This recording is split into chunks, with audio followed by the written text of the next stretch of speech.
and welcome to my channel, your go-to destination for all things educational. Thank you for tuning in. I am Lana the Educator. If you are interested in all things educational, then like and subscribe. If you're a student striving for success, a dedicated teacher shaping young minds perhaps, a paraprofessional making a difference, or an administrator leading the way, this channel is your place for inspiration, insights, and invaluable resources. If you're a first-time listener on this channel, welcome. Join me as I explore the latest educational trends, tackle pressing issues facing the education sector, and share stories of triumph and innovation from classrooms around the globe. In this segment of Teachers Have Issues, Yes, I welcome my guest, Judah Joseph, St. Lucian Entrepreneur, and invite you to join me as I chat with him about his experiences with the education system in his country and the current projects. Welcome, Judah. Thank you, Lana. Thank you for having me tonight. Yeah, so let me just give the listeners a bit about you, Judah Joseph. So, as I said before, he is a St. Lucian entrepreneur. He is a proficient property manager and an alumni of St. Mary's College, St. Lucia. He has extensive experience in property maintenance, skilled in electrical and building repairs. Judah ensures seamless operations and upkeep of residential and commercial units in St. Lucia. His hands-on approach and prompt resolution of tenant concerns make him highly reliable. In addition to property maintenance, Judah has certification in web development, customer service, and cybersecurity, broadening his skill set and adaptability. He has a keen interest in IT, digital training, and tech skills. Committed to excellence, Mr. Joseph stays updated with the latest property management trends, enhancing his ability to deliver top-notch service consistently. His blend of technical skills, educational background, and dedication sets him apart as an invaluable asset in property management. And I am pleased once again to welcome Mr. Judah Joseph. How Thank you was so that? much. I don't think I could have done that any better. Well, thank you. I would like my listeners to know that my interest in having Judah on Teachers Have Issues, yes, really stemmed from a conversation we had while I was in St. Lucia. He was offering his perspective as having been a student passing through the education system in St. Lucia at a particular time, and particularly the challenges personal to him in the education system regarding the offerings of IT, digital training, and tech skills. So before we get into that aspect, Judah, can you tell me what motivated you to become an entrepreneur? Well, really and truly, what motivated me to become an entrepreneur was just my need, well, more or less want to tackle new challenges on my own without having supervision of Mm, anybody else. I work well in a team, mm, but I feel like I do definitely um, work a lot better when I'm on my own, when I'm trying to strive for something bigger. Because with a team, you can't be moving ahead while everybody is still lagging behind. You definitely need to slow your pace to keep everybody together. But when you're on your own, you definitely move a lot quicker with any goals or any achievements that you want to make by whatever deadlines. mm. Was this a career path that you've set for yourself, being an entrepreneur? I'm sorry, can you repeat? Was it a career path that you set for yourself, being an entrepreneur? Uh, Not necessarily. It started off with working with my first job. My previous bosses, they were very successful entrepreneurs, and Mm, they themselves saw a bit of leadership in me, and they did push me to become a leader myself. So I have them to thank for that, but it wasn't something that I initially wanted to do. Interesting, because I do think personally that mentorship is very important. So it sounds like a bit of that is coming out there, and maybe we'll touch on that a little later. Can Most you definitely. describe for me your experience with the education system in St. Lucia? I know that you attended one of the prestigious schools there, but what was your experience like as a student? My experience as a student was it was well, I wouldn't want to throw anybody into any kind of hot water, Mm-hmm. but it was not as good as I would have liked it to be, looking from the perspective of an adult, because Mm-hmm. there are definitely areas where there could have been a lot more improvement, Mm-hmm. where maybe I could have gotten a little bit of help, a little bit of push to seek uh, to seek out certain goals, but there was no help from certain areas that I expected to have been helped with. So I will have two questions for you coming out of this. One, the easier one, did you ask for help? I think teachers listening will say, we can't read minds, but did you ask for help? And the second one being, what areas did you find were lacking for you as a student in the education system? Okay, well, that being said, yes, nobody is a mind reader and nobody Mm-hmm. can read minds. Mm-hmm.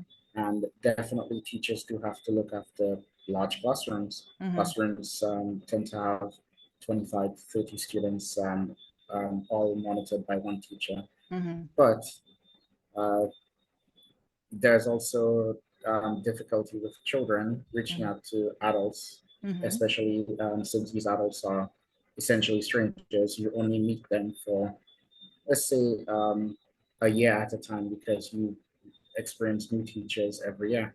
Mm-hmm. So there could have been some kind of outreach, some kind of um, attempt to gain some familiarity with each and every individual student, Mm-hmm. despite the small time frame that you interact with your kids. So you could see that maybe this kid may want to ask for help, but doesn't know how to articulate it, Fair. because obviously some children do suffer from certain social uh, so, the word escapes me. Is it Learning disabilities, yeah, and social learning anxiety and stuff like disabilities, that. social Yeah. anxiety? Mm-hmm. So they are less willing to want to speak out or ask for help in a Mm-hmm. sense. And so my second question, I come back to again, what areas did you think were lacking for you as a student?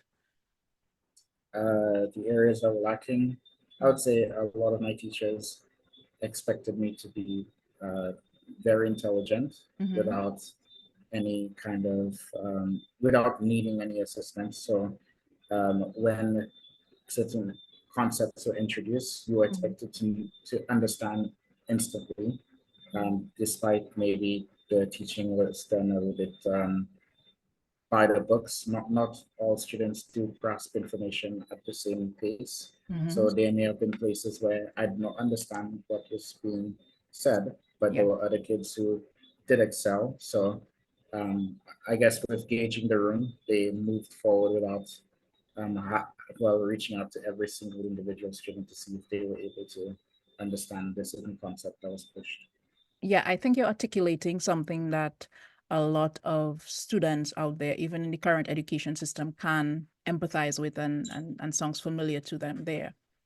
Um, so having been through the school system and now as an adult, which you touched on, do you feel that the education system is meeting the current needs of students who have to come out into the workforce? What's your opinion on that? I actually don't think they are.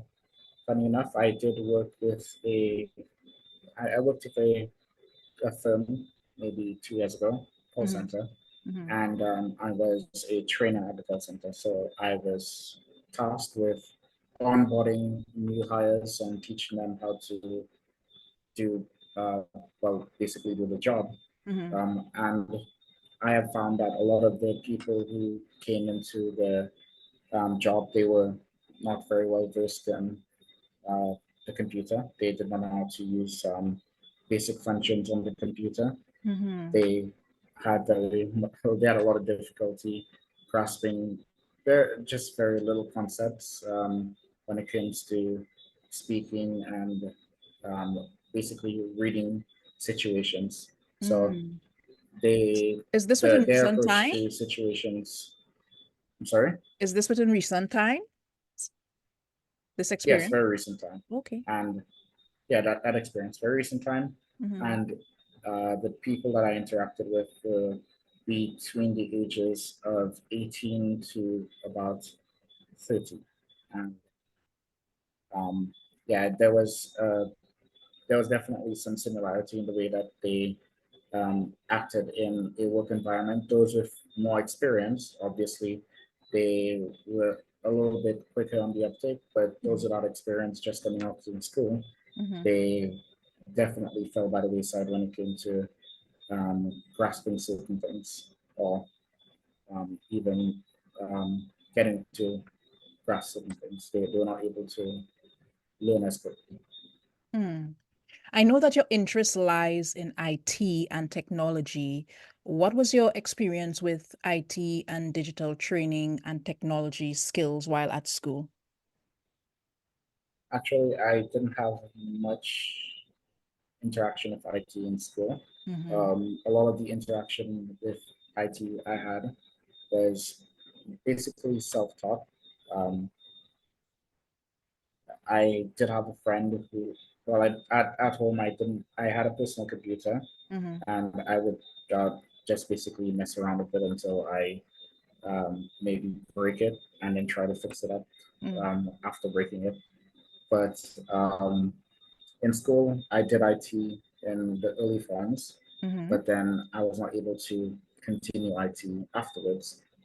But despite that, there are kids who were from my area who did IT, and they still look to me for assistance with IT, So which it is was very offered in interesting. school. There was some sort of IT and digital training offered at the time. There was that, yes? It was offered, but it Mhm. was not mandatory. Okay. So yeah, so like math and English are mandatory subjects, Mm. but I feel like IT should have been a mandatory subject because of the direction that the world is heading into or was heading into. Mhm. So do you think what you studied prepared you for what you wanted to do? What I studied, Mm. not necessarily. Um, what I studied in school Mm-hmm. was not very cohesive. I studied a whole bunch of subjects from that basically didn't work together. Mm-hmm. I did art, I did agriculture, Mm-hmm. business, science. Okay. So none of these they I mean I guess they do somehow work a little bit together, but only if you have a strong foundation Mm. and some more support. So if you have science subjects, you should have maybe two more sciences or one of the other sciences to back you up. Or if you're doing business, then maybe you could have done um, economics or accounting, and we did principle of business. And art and agriculture were just subjects that I took because I thought they were a bit easier. Ah, so Yeah, is it you're the type of student you chose the easier path, or did you have an idea of a cohesive, like a career path? Like, in stream, some students might choose, I'm going to do business subjects or I'm going to do modern study subject. Were you just choosing what was easier, or did you have a cohesive idea of what it is you wanted to do? I actually had no idea what I wanted to do. Um, I think if, well, while I was in school, Mm-hmm. I could have tackled any of the subjects because once I left St. Mary's College, I went to South Lewis and I was able to actually do chemistry and physics, which were subjects that I struggled with in secondary school, Mm-hmm. but I was able to pass these subjects rather easy and compete with people who are at the same level that I was at, in a sense. So I actually did remedial courses, Mm-hmm. and the remedial courses came very easy, and that's just because the lecturers that I had there were a lot better at teaching than the ones from, who were previously teaching me. Well, What do you not mean better at better? Is teaching, it but that it better, was, oh, yeah, sorry. better, not better at teaching, but Okay. better at understanding the students that they were dealing with. So Okay. they appeal to me better than the teachers previous. Okay. Nice.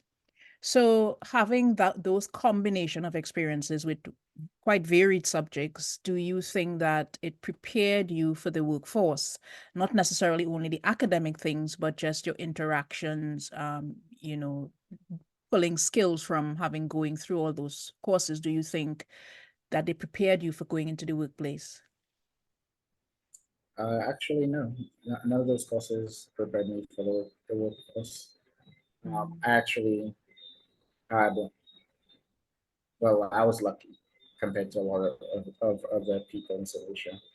The first job that I got, the mm, person who mentored me, um, he has definitely been a very big influence in my life in the way that mm, I speak to people, in how I interact in the workplace and everything. I definitely try to emulate him mm, because of how successful he has been. And that's the only reason that I am the person I am today. But mm, before that, I was definitely like unmolded clay coming out of school. I did have a lot of knowledge mm, because I was definitely able to retain a lot of information, mm. but I had no outlet uh, to basically output this information that I had. This person that you're talking about seems like a mentor, which is very important, I think, in school. And as you said, you were lucky to have such a person, because people in business, even or in professions, tell you to seek out a mentor, and you were able, I think, from what you're saying, to get yours quite organically.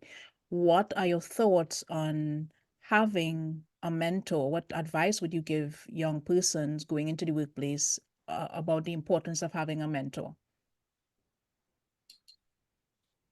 Well, yes, it is definitely very important to have a mentor when going into uh, going into the workforce, Mm-hmm. because definitely you will not find a mentor at every single workplace that you go to. Mm-hmm. Sometimes the people that you interact with, they may come with good intentions in terms of how they approach work, Mm-hmm. but it may be out of more selfish regions where they may ask you to be a little bit more laxed Mm-hmm. while they uh, maybe take on more tasks. But that's how that would be how they would climb the ladder while you follow suit and um, basically replace their role at the lower rankings. Um, Seeking out a mentor doesn't mean just meeting someone that you work with. It could be someone from a completely different field. A Mm-hmm. mentor just helps you shape your path, or shape the path that you may want to take. And it should always be a positive one. So you look for someone who can see the positive in you and point you in the direction that's going to take you to greater heights. Mm. Good point. So I'm coming back to this interest, and I know that you have a lot of courses now that align with, cybersecurity and the digital literacy and those sorts of things. As an entrepreneur, why is that vital? Why would you say that that is vital in the current climate in the education system? The inclusion of those sorts of skills. Okay, well, in the education system, Mm-hmm. um, well, as you know, well, I'm not sure how it is in Trinidad, Mm-hmm. um, but from what I can see of being in the workforce, Mm-hmm. a lot of the tasks that people are asked to be done right now is being Mm-hmm. handled on the computers. Mm-hmm. And um, I don't think that we are getting, well, the people here are getting enough computer literacy Mm-hmm. when it comes to um, well, working with computers. So they are not going to be able to adjust when they get into the workforce. They would definitely need to start from square one, Mm-hmm. and that's a lot more difficult because once you've been cultured a certain way, it's definitely difficult. More, it's a lot more difficult to break that habit. Mm-hmm. So, for example, you're used to taking notes on pen and paper, Mm-hmm. but then there's a notepad on the computer that you can just as easily tap that information. Mm. Being part of the private sector, what role do you think? persons such as yourself and maybe other stakeholders can play in digital technology reform, getting young persons where they need to be, and especially considering that your country, I believe, is heavily aligned more to tourism as well. So, what role can you, as a private sector entrepreneur and other stakeholders, play in kind of digital technology reform for young persons? I think one of the easiest ways to uh, assist in that would probably be to um, donate more computers to the younger generations. Maybe start kids at a younger age, Mm, primary school with computers, because they are already starting with phones. A lot of adults are handing their devices to their kids to mm, use. So why not just hand them a computer and show them how to do some things like typing, um, as easy as printing a document, maybe showing them how to use Microsoft Office. Just these little things might help kids get a little bit more in tune with the computer or digital devices, and it would definitely assist them in the future. Yeah, because children now are young, they are coding now, they are developing their own apps now. So I think you touched Exactly. on it a bit for yourself. A lot of the learning is taking place organically, but it's self-taught. I think if you want to bring your nation and nations in the Caribbean up to par, there needs to be a bit of guidance in terms of how we approach digital technology and bringing our digital natives into, the modern society. So, Exactly. yeah, let me ask you about just a little bit of personal insight and advice here. How do you think other entrepreneurs like yourself can, leverage opportunities for innovation and growth in your country? We can definitely do is provide some kind of supplementary material Mm, for people coming into the workforce to be able to learn how to maybe develop some of these skills that we're looking for, mm-hmm, because it's not that difficult to teach someone how to use a computer. mm-hmm, Once you put someone in front of a device, they're going to play around with it until they figure out how it works. So if there was some kind of supplementary information mm. that they get once they enter the workforce, like how to guide on how to do certain things, Training it specific might to the task in the workforce. Yeah. not just specific to the task in the workforce, but Mm-hmm. training specific to being able to use a device. So Oh, that way, it's not they're not just limited to um, whichever career that they've chosen nice. currently. But Yeah. once they move on to another job, they would definitely still have these skills. So more like a training requirement. Like this is a requirement for being able to work at any job.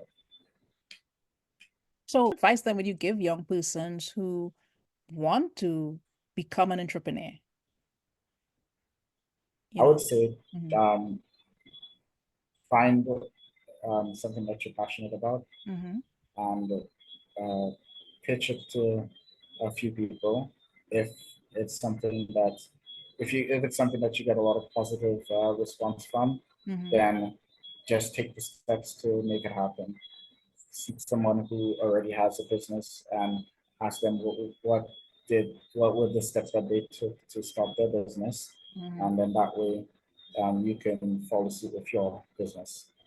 Um, but it's not something that just happens very easily. It's definitely something that you need to find information from many different sources. But people who are already in business would Mm-hmm. have all the information that you may need. Nice. Good. So tell me something as we close off here that is a positive experience you had in the St. Lucian education system. Does not necessarily have to be high school, but a positive experience you've had with the St. Lucian education system. Well, I will not. I'll not say that every single teacher that I had in my past was horrible. I've definitely had many teachers who were very encouraging, Mm-hmm. who did a very good job with us. There was one teacher in particular. Um, she was the one who would definitely give me a lot of feedback when it came to my work. She was an English teacher, and she would always she wouldn't just compliment me in private. She would definitely outline to the class, "Hey, this person did very well," and um, she would read out all the points that this person made that was positive. She Mm-hmm. would also outline the negatives Mm-hmm. and ask for advice from the entire class on how to improve certain aspects of what they did. So that was very positive. It helped bring the class together, and it Mm-hmm. also helped a lot of people who had confidence issues to reach out a bit more to their peers if they didn't understand certain aspects about what they were learning at the current moment. Oh, I'm very heartened to hear So that. yeah, So thank you so much, Judah Joseph, for joining us here on Teachers Have Issues, Yes, with season 2, episode 3, Caribbean Connection. Remember, to all listeners, you empower minds and you ignite curiosity. Remember to like and subscribe. Take care until next time.